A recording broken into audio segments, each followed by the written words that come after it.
अब मैं आपको एक बहुत अच्छी बात बता रहा हूं, इसके द्वारा आप पता लगा सकते हो कि कौन स्वर्ग में गया और कौन नरक में गया। अगर आपके परिवार में से कोई व्यक्ति मर जाता है और मरते समय अगर उसका मुख खुला रह जाए, आंखें खुली रह जाए, तो समझ जाना पक्का स्वर्ग में गया है। क्योंकि मरने वाले के प्राण जब मुख के माध्यम से निकलते हैं तो मुख खुला का खुला रह जाता है। लेकिन जो बड़ा दुष्ट आत्मा वाला व्यक्ति होता है, जिसके कर्म बड़े बुरे होते हैं, उसके प्राण निकलते हैं मलमूत्र के द्वार से। जो मल को त्यागता हुआ मरता है ना, समझ जाओ पक्का नरक में गया है। और यकीन मानना, जिनके कर्म अच्छे होते हैं वो कभी पितर नहीं बनते, वो सीधे ठाकुर के पास जाते हैं सीधे।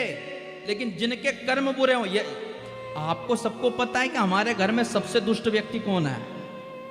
सबको पता है कि ये बड़ा बड़ा दुष्ट व्यक्ति है, बड़े कर्म बुरे हैं इसके।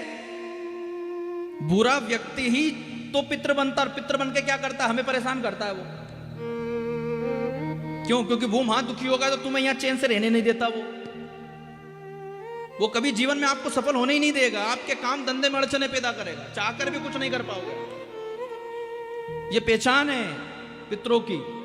और कथा कहती है मेरे भाई बहन, हमारे शास्त्र कहते हैं कि एक बार चाहे आप कृष्ण को मत पूजो, शिव को मत पूजो, राम को मत पूजो, देवी को मत पूजो, गणेश को मत पूजो, किसी को मत पूजो, लेकिन पितृ को पूजना बहुत जरूरी है।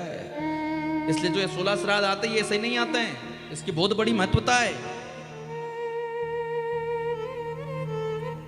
सबको चाहिए कि हम अपने पितरों को खुश रखें। अब खुश कैसे रखें, मेरा प्रश्न तो यही उठता, खुश कैसे करें इन्हें? दो उपाय है। एक श्रीमद् भागवत कथा जो 21 पुण्यों को तारती है। कितनी? 21 पुण्यों तक। जितने भी तुम्हारे पूर्वज मर के गए किसी किसी योनि में, अगर उनके निमित्त तो तुम्हें एक बार, 12 बार नहीं करानी पड़ती कथा, एक बार कराइए। एक बार की कथा 21 पुण्यों को तार देती है।